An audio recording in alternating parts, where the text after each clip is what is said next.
Undine.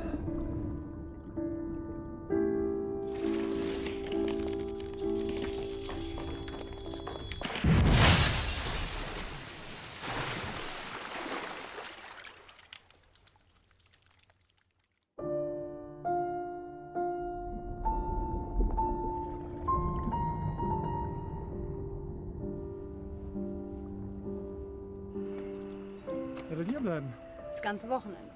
Christoph wartet auf Undine.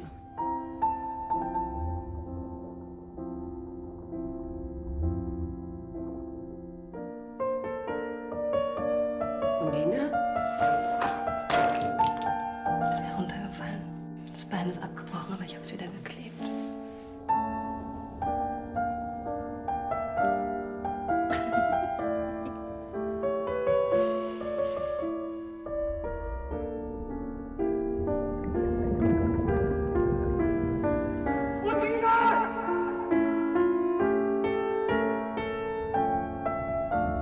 Du hast gesagt, dass du mich liebst. Für immer. Das hat mich glücklich gemacht.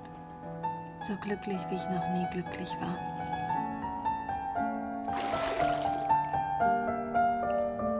Du kannst nicht gehen.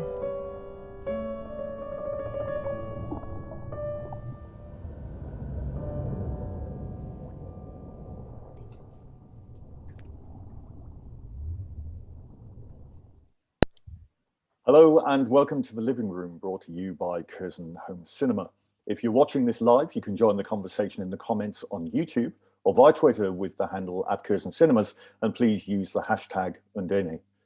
Undine is the latest intoxicating work by Christian Petzold, who, with films such as Yella, Barbara, Phoenix and Transit, and now his new film, is one of the most distinctive and compelling voices in European cinema. So it's my very great pleasure to welcome Christian Petzold here today. Hello, Christian. Hello. Thank you very much for joining us today. Yeah, it's 7 o'clock in Berlin, and we have April weather here. It's very cold, very German, the weather, yeah? Very Russian, I must say. Yeah. We're also joined by translator Helen Hughes, should we need some help from her. So hello, Helen. Hi there. Thanks for joining us. So Christian, I'll open up with some questions, and then hopefully we'll get some questions also from the audience. When I saw Undine in the London Film Festival, it struck me that thinking about where the film would be placed in terms perhaps of looking at the wider spectrum of German cinema, that there was a very strong link between the themes that it dealt with and a lot of silent cinema from the 1920s, the works of Fritz Lang and F.W. Murnau, who were looking at classical myths. Could you talk a little bit about that and if there was any influence?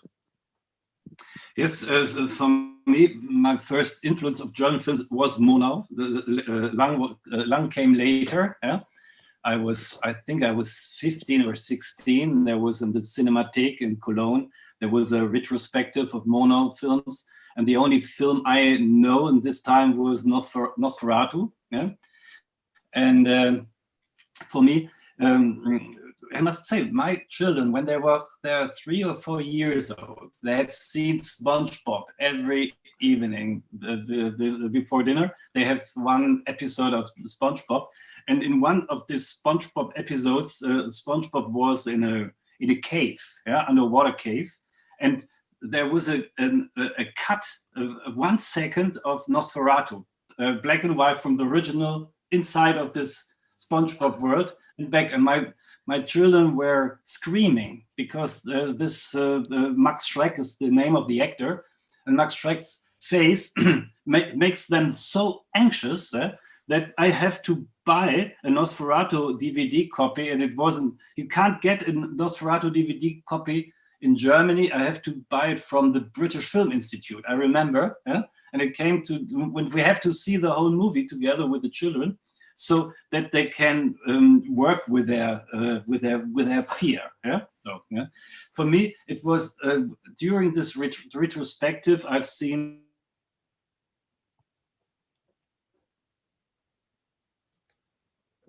Wait a moment.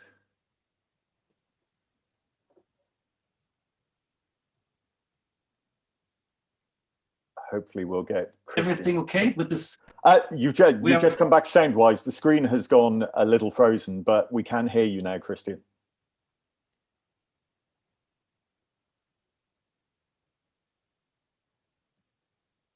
Unfortunate.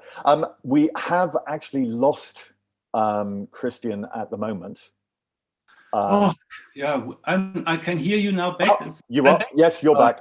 You know, I'm living in Berlin. There's a big apartment house here where my flat is and the office.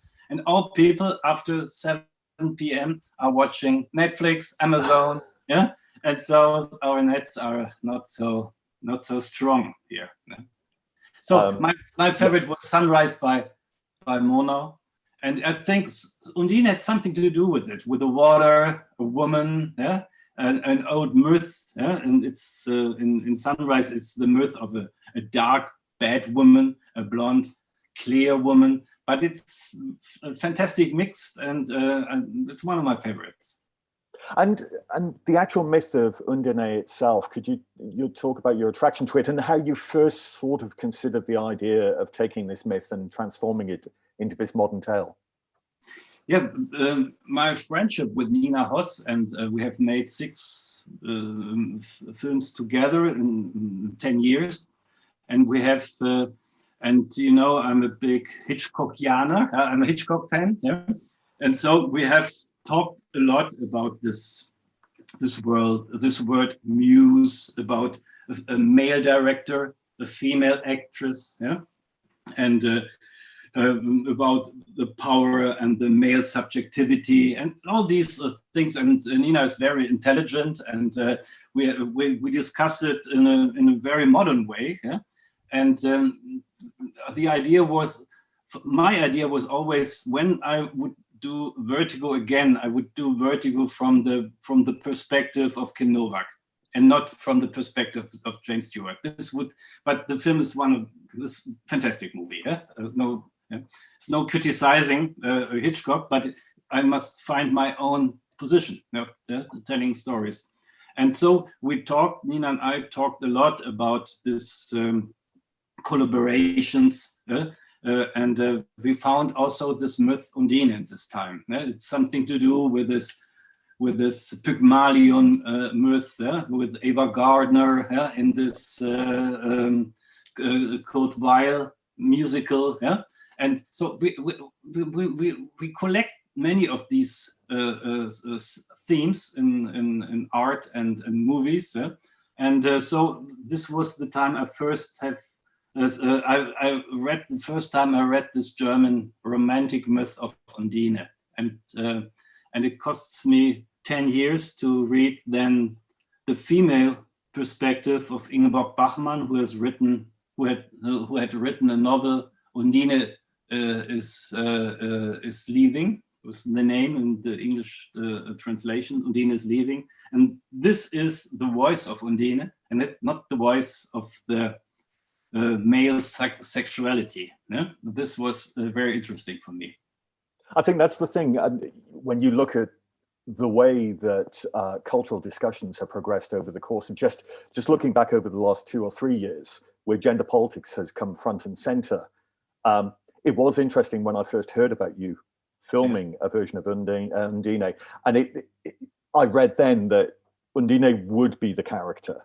It's no longer about the men looking at this, what's the perfect female or something. There is, and you get that sense straight away in the film, that there's very much this spin on who the perspective is. Yeah, it was like, it's something to do with, in the movies I like, I have always the feeling that the movies are looking at me. Yeah, and I'm not just an audience, they're looking at me, and I had also, as a part of the audience, I had to produce something. Yeah, I have to work. Yeah, and so there's a fantastic relationship. Yeah, and I tried to find this during our work, for example, with Paula Beer now in Undine. She was 23, 24 when we are shooting. Yeah, she's very intelligent, very strong. Yeah, she hates power, yeah? Especially male power, and so we have to discuss. Yeah? to discuss our positions. Her as a beautiful woman, I behind the camera, yeah? The man who has written the script, yeah? Who has I like it when you have this discussion in a subcutan way in the movie. Yeah, yep. Subcutan does this word exist? Do you mean subconscious? Yeah, under the skin. Yeah? Subcutical. Subcutical. Sorry. Yeah, I'm sorry. And you mentioned Paula Beer. We've also got Franz Rogowski in the film, and both of those played the leads in your previous film, Transit. And could you talk about the working relationship with them? What attracted you to working with them again? And I know I heard you say a beautiful phrase in another interview talking about them, where you said you like the idea that their performances are like a dance, which I thought was such a beautiful description. Yes, in Germany, we have lost all our revolutions. So the people in Germany, they need the theatre. That's the parliament of our people here. And so all actors in Germany, they went to actor schools for stage. And this is a problem. When you have what you are learning there is something has nothing to do with cinema. And when I make Transit, and I found Paula Beer and Franz Rogowski, both actors are never part of an actor school. Franz is a dancer, and Paula I think she was a dancer when she was 13 or 14, and she's doing all by herself, and both are watching movies the whole time, the whole day through. They know so much about this, and for me it was a really really new thing to see two actors who are not thinking about the dialogues or the psychology. They are thinking about, this is our space. These are our bodies. How we can dance here? How could the distance tell us something, or to be close? What is that? When we go around, how this was the rehearsals are so, for me, so astonishing new. That I thought to say to myself, and later to them too, that I have to do a second movie with them. And then was this fantastic situation that at the end of Transit, Paula, her character is drowning in the mid-sea, and he's waiting in a town at land. Perhaps she's come back from the dead, from the land of the dead. And I said, okay, I have this idea of Undine, which I had 10 years ago, but just 10, 11 lines, not more. I said, we can do Undine next. There's your character, Paula. She's coming out of the water and looking for love on land. And you, Franz, you were going into the water to find her back. So that we have a second part of a love story. And both liked this. And the only thing I remember was that Franz said, I like this idea, but can we change the title to Undino? Because you want to be the main part, but this was just a joke. You're talking about the creation process. Let's talk about the writing process. Do you have a specific writing process across all of your work, or has it changed over time? Yeah, I must say, until 2014, I've written together with Helen Hughes. He died 2014, 1 week after Germany won the cup final in the World Championship. And in this time, when I worked together with him, it was like this. We are walking around through Berlin, and we are telling jokes, and hearing music and reading books together. And at the end, we are talking about a scene. I go home, I have to write down the scene, I send it to him, and we have a next walk. We do it, I think, for 20 years, 2 or 3 times a week. We are walking together. And after his death, I'm alone. I must say, I just do I do the same thing. I make my walks, not with him, but he's part of it a little bit. I must say, for many people, it looks a little bit esoteric, perhaps, when they see me walking through the streets and I'm talking to someone who's not there, like my friend Harvey with James Stewart. And I've seen this very good little series. It's The River. It's a mini series. Oh yeah, the British, yes, yeah, with the one character is dead. Yeah, yes. A little bit like this. I'm talking sometimes, because it was always so. Haroon and I, we are the dialogues we are speaking during our walking. Yeah, and Haroon wants always to play the female part. Yeah? I don't know why. So I have always to tell to be the male part. And to say sentences of love to a man who's older than me. Yeah? This was the thing. It's interesting you talk about the fact of playing characters, because one of the things that always has attracted me to your work, and the reason I say I find your cinema so involving, going back to Wolfsburg and Yella through to recent work, is yes, you've got these beautifully worked out plots, but it's the focus on building up character that is so essential. Is that something that by the time you arrive on set and start filming, everything is in place? Or is it something that you leave space to work with the actors as they're developing their role? I need a strong plot, but just to be free. This is the only thing. And I need a plot, like in Wolfsburg, a man kills a boy and vanishes, and didn't help him. And this is a very strong thing. But then I'm very free. And with the actors, it's always like this, that I came with the actors, we have seminars, 6 weeks before we are shooting, we have a seminar. And this is one of the best times, 3 days in Berlin.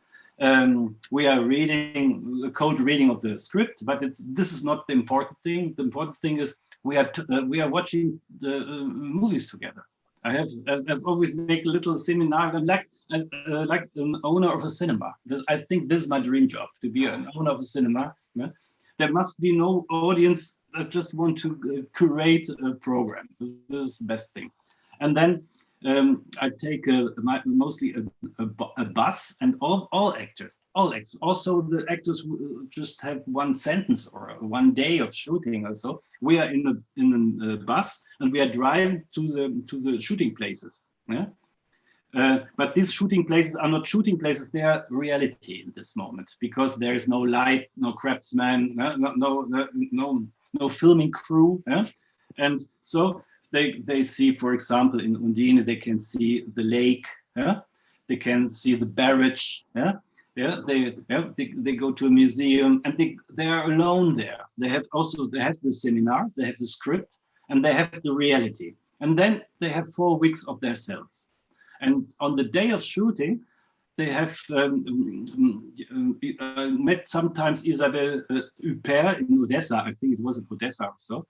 And because she received an award there, and she said, "I never go to a set before 8 o'clock, in the morning." Yeah? So I hate it when actors have to go up at 4, 5 in the morning. They look like zombies, and they don't like the world then. So at 8 o'clock, we will meet. And then I go to the place of where we want to shoot, together with them. There is no one from the team, no cameraman, no sound man, nothing. Just me, costumes, cup of coffee, and we are rehearsal there for 3 hours. And the rehearsal means there is no storyboard. We are thinking about what is happening, and I think this has something to do with the characters, not only with the dancing and the choreography. It has something to do that the characters are well respected, because they have they can touch, they can move, and then at 11 a.m. the rest of the crew is coming. They're looking at our rehearsal, and then we are thinking how we can where we can place the camera. Yeah. Yep. This moment we start with this, and this works. I've never have done overtime. Yeah, it's because we don't have this bad discussions on set. Who am I? Yeah, I don't understand the scene. Yeah, it's all these shit things we have there, and this is very good. This actually brings me to a question we've been sent in by Monish Balashi, who asks, are your films shot in chronological order? Not. I tried, because when I was a student, and I was in the academy in Berlin, and I'm studying filming, I read more than I've seen, and I've read so many books, especially by Eric Romer, for example. I love him very much. And in Eric Romer's always, he said sometimes you have to shoot in a chronological way. And I have done it in my first movies. I've tried to do it, but this is not so. It's not really good to do it like this, because the first day of shooting is something. It's not the first day of a story. So it's better to take a complex out of the middle, and to do it on the first day, and then you can start chronological, to work with the. But the first. For example, in Undine, we have done all the underwater work the first 6 days, because my idea was do it all underwater so that the characters, Paula and Frantz, they have the feeling after to swim also through Berlin, swim through an apartment, swim through their love story, because they came from another element. So we didn't do it chronological, but we are thinking chronological. I like that element. Talking about the water is a key element, because I thought what was so interesting about your updating of this story, of the professional role that Undine has on a day-to-day basis of being this very passionate historian. But what was interesting is that what she's talking about is layers of land, and yet she's from the sea. How did that idea come to you? Because it's a wonderful contrast to what she is and who she is. Yeah, the idea was that I was together have a walk with a friend. It was not Haroon, and we are in this exhibition, where this model of Berlin is. And there was also someone who's telling us the story of Berlin. And I'm sitting there at the gallery because I'm not part of this audience, but I want to hear a little bit. And he told us that Berlin was built on swamp. So Berlin is also, they call it the Venice of the North, because we have so many bridges and canals. So, and I thought Berlin, for me, it was also always dry. It's because, the Prussia ideology is nothing to do. It's not wet. It's dry. The Prussians are dry persons. They're built out of dust. I'm really sure. So, but Berlin was built on swamp, and so I thought to build up Berlin, you have to dry out a swamp. But if a swamp is the place for myths, the swamp is like in England. The swamps and the moors. They are wolves in the night. Naked women are witches, and so. And hounds of the Baskerville and things like that. That's right. And so I thought Berlin has no stories of its own. All stories are coming from far away, from France, from Ireland, from England. And they dried out the swamp they're built on.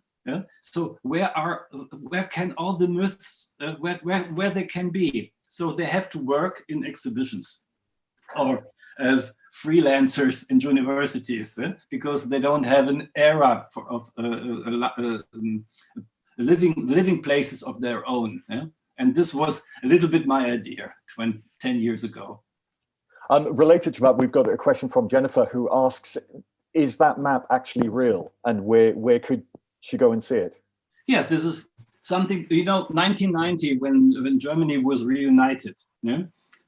the Senate of in Berlin, they built up this model, yeah? This big model to show the people of Berlin how their future will be. Yeah?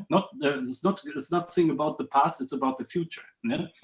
And we have this model from the German Democratic Republic, who built up a model not for the future. They built this model for their people to show what they have done. Yeah? We have fight the fascism, and we have fight the destruction from the bombs of the Second World War with socialistic ideas. Yeah? So we have two models there, really big ones, really big. Yeah? My children, they love it there. Yeah? It's like these worlds where, you know, these people who have this little toy trains, yeah? Rebuilt the world, and you see Berlin there. And this was the idea that in this world, a water nymph is working, yeah? Is telling, this city destroys my life place. There is no lake anymore I can live in. I'm now part of your dry Prussia world. Yeah? Something that always fascinates me looking at your films, it's always a pleasure to see with each new film, is the palette that you employ, the colors you employ, because thinking about Yella with all its business parks, it could have been like a world that J.G. Ballard created. And the biggest surprise for me was Barbara, because we're so used to a concrete jungle representing East Germany. And suddenly we have this incredibly green, beautiful pastoral world. And again, with Undine, it's very distinct and obviously watery style. Could you talk about your discussions with the cinematographer of what you wanted to achieve? I remember you mentioned Barbara. In Barbara, it was so that we from the capitalistic West, we always thought that the German Democratic Republic, they don't have colors. Yeah? The spy who came out of like John le Carré and so, yeah, it's made in black and white. I remember Richard Burton and so, yeah. And but in the German Democratic Republic, was a big factory, Agfa. Yeah, it's like Kodak, Agfa. They make a Technicolor by their own. Yeah, when you see movies of Russia, Soviet Russia, or German Democratic Republic, they are filled up with red, green there. So I wanted to make a reminiscence to this, to their perspective, and not to our perspective, to Cold War criticism. Yeah? And for Undine, there are two things very important for me. These were the colors of the German Romantic, Arnold Böcklin and so. And but these are the Hans Fromm, who made the camera, the cinematographer. For him, he said it's too the colors are too retro. Yeah, when we use it, it looks like the calendar in the kitchen of my parents. Yeah, so a little bit like this. And so I found a graphic novel by Bastien Viviès, it's his name. Yeah? And this graphic novel, it was the name was you can find it. Yeah? There's a young boy who has some problems with his back, and he has to learn swimming. Yeah? A young boy, 19 years old, and there was a fantastic female swimmer in this swimming pool, and he fell in love, and it's like an Undine theme. Yeah? So he fell in love with this woman, and it was very modern. It was turquoise colors, yeah, a little bit green underwater. Yeah, for us, this was the color of the movie. We take it. What's the name of it? I can show you. One second. Okay. Yeah. This is the one. This is the book in German. The smell of chlor. Yeah, that's the name. It's like you can see it here in this. These are the colors of Undine. Also the underwater colors. Yeah, we take it also in this book here. So Helen, what was the English translation? The taste of chlorine. Yeah. The taste of chlorine. The taste, not the smell, the taste. You're right. I mean, it's interesting the way you talk about the palette you wanted for the water. Again, in the same way as Undine's profession is quite fascinating, that you've got this person excavating the land. Christoph's character, part of me thought when I saw him with the big helmet on, that this was looking back to another past of the Jules Verne adventurers. That this is a character who's very modern on one way, but he's also this classical adventurer that it's not going all the way back to myth, but it's sort of 19th and early 20th century fiction, adventure fiction, and science fiction. Yeah, it was. I'm such a big fan of Richard Fleischer movies. I love him so much. Fantastic Voyage. Yeah, fantastic. And there's this movie, 20,000 Miles Under the Sea. Yeah, with Kirk Douglas and James Mason. And there's when they're in the submarine, Nautilus, it's the name of the submarine. The first time they can see through a window, which is like a camera objective. Yeah, they can see a funeral underwater, and all these divers. Yeah, they have the same. I don't know, the helmets, and so.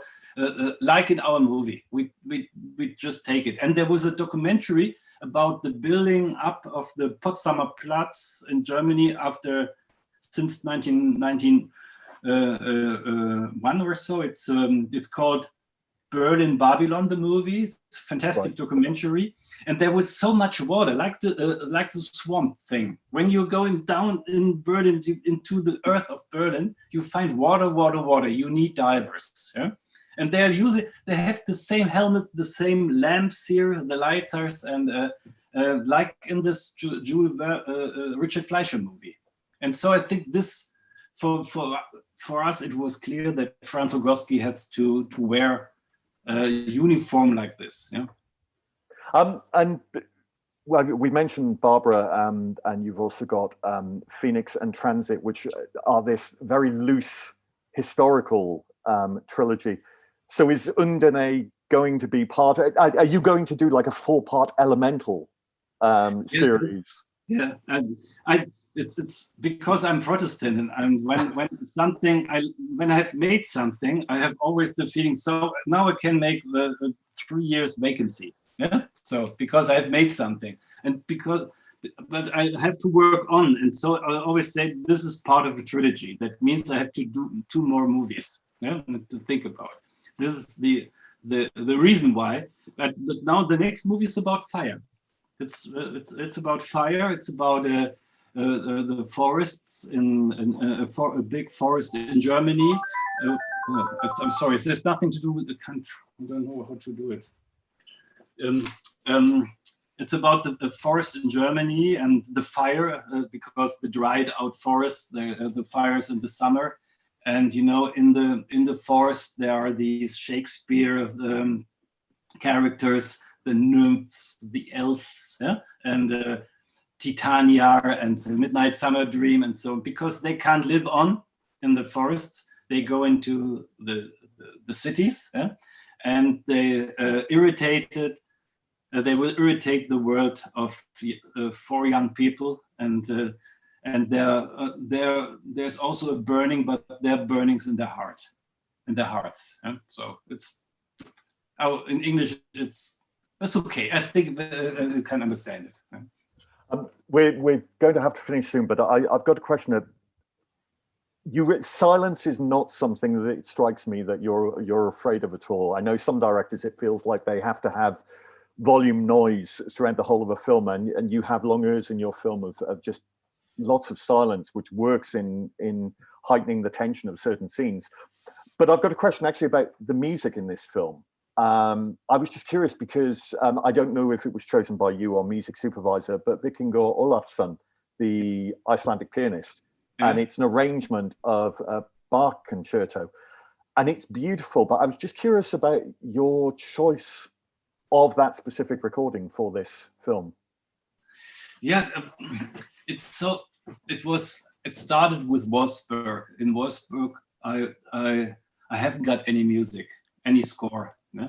And then I met a very, very famous film composer for scores, and he received an award for his work, and I received an award for Wolfsburg. And we're on the same stage. And I said to him, I have no score in my movie. Yeah? And he said, this is a score. Yeah? This I like very much. Yeah? And for me, it's I like to have a theme, yeah, in the music, not to make music for create emotions. It's more a passage, more a theme. Yeah, so I found this little theme. This is from an Italian composer, yeah, transformed by Bach, transformed by Víkingur Ólafsson. Yeah? And so it's a theme, and it's not making emotions. It's more beside an emotion. Yeah? It's like a long walk between two rooms. Yeah? So I like passages. I like it, and then. Because I want to make a seminar here in the Academy about film music, yeah, in the next time, when you can do it again, yeah, not with Zoom and so. Yeah. And then I've seen this movie by Jean-Luc Godard, Vivre sa vie, and there's a little theme, yeah, yeah, da da da da da da. I think it's by Vivaldi or so. Yeah, he's using it, yeah, and 25 times, I'm really sure, yeah. And this is something for me. This is film music for me, yeah. And because the other music, Franz Waxman and so from the 40s or so, I can't remember. Because it's just it's like understreaming, yeah. Yeah. And it's not. And I want to hear the music, and the music is also a subject, yeah. And it's. In Undine, it's her music. It's her body, her physis, her, yeah. It's her tune. Yeah, this I must say. Undine is now available to watch on Curzon Home Cinema, and if you've not seen Christian's previous film Transit, that is also on Curzon Home Cinema, and they will make a fantastic double bill. The next Curzon Living Room event takes place on Friday the 23rd of April, where director Lawrence Michael Levine and actor the irrepressible Audrey Plaza will be talking about their film Black Bear. But all that remains is me to thank you, Helen, for joining us. You're welcome. And thank you so much for joining us, Christine. Thank you very much. It was a great evening. And good luck with your next film.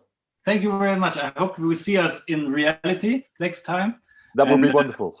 It would be great.